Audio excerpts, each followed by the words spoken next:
So everybody knows the old wives' tale, step on a crack, break your mother's back.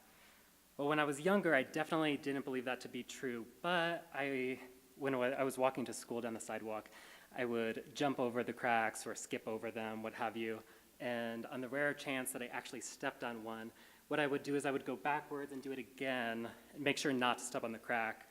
And I would do that 2, sometimes 3 times, but definitely the 3rd time I got it right.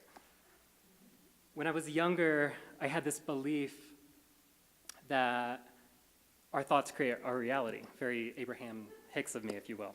But I had it a little skewed. I thought that if I thought something, it would become true. So I had these really horrific thoughts that would come into my mind, mainly really terrible things that would happen to my family members. And so I created these rituals in my head that I would do to keep the bad thoughts from coming true. So what I would do is I would look towards the sky, and if I was inside, I would look towards a window, and I would see the sky, and I would blow the bad thoughts out the window like so, while blinking my eyes until it felt right. Sometimes that would take 1 time, 2 times, sometimes 20 times. I also added mantras to that. My favorite was bad stuff, stop, good stuff, yeah. Bad stuff, stop, good stuff, yeah. Bad stuff, stop, good stuff. Yeah, I know you guys are like, this guy is nuts. But from the ages of 7 to 17, I had what some people would say is undiagnosed obsessive-compulsive disorder. These compulsive behaviors left when I left my parents' house at the age of 18. I know all the mothers in the room are like, of course, blame the mother. But that's between me and my therapist. My 20s consisted of a mostly stable, mentally stable time. I did a lot of traveling, and at the age of 27, I ended up in South America volunteering at a plant medicine retreat center. I remember right before I really immersed myself into the jungle because it was in a really remote area. I was in town and I met this beautiful Mexican woman, and she was complimenting my hair. And at that point, I had been growing my hair out for about 3 years. And it was at the length that I had wanted, so I really loved the compliment. Y'all know the awkward stages that go hand in hand with growing your hair out. But then she goes, just make sure to flush your hair down the toilet. And I go, what?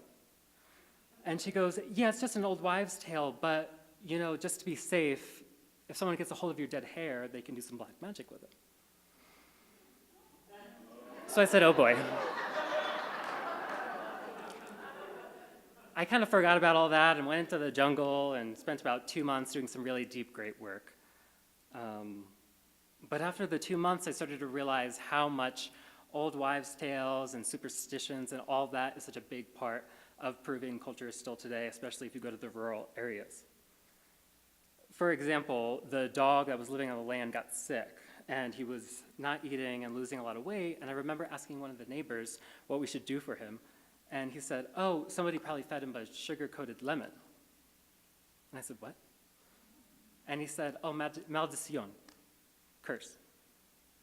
So one morning, I was getting out of the river, doing my morning bath ritual that I did, and I was back in my hut, which really just consisted of a ceiling with a sheet for a door.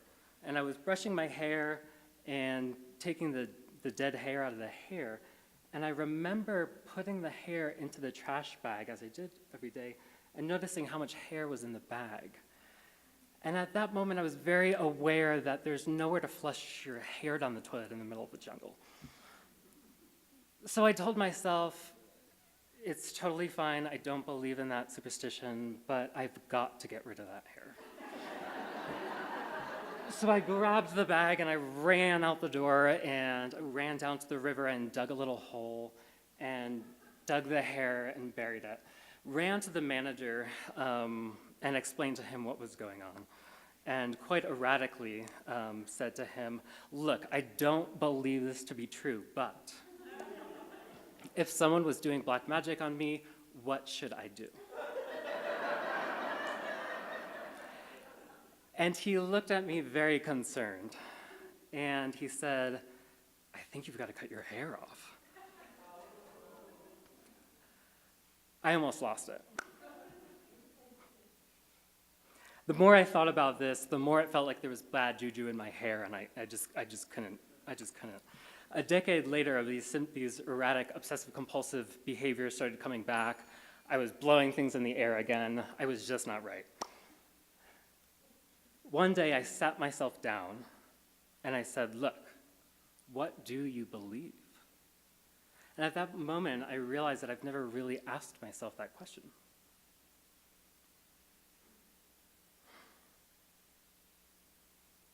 The more I dug into that, the more I realized that whether or not superstitions are true or not, it's our belief in them that gives them power. I realized that this obsessive-compulsive behavior, I didn't even realize what the fears were. I was denying them the entire time, and that repression allowed them to run my life. Finding that out happened through digging and as opposed to blowing. As you guys can probably tell, I didn't have to cut my hair off. And the moral of the story is it's not so much our thoughts that create our reality, but it's our beliefs that do. So, thank you.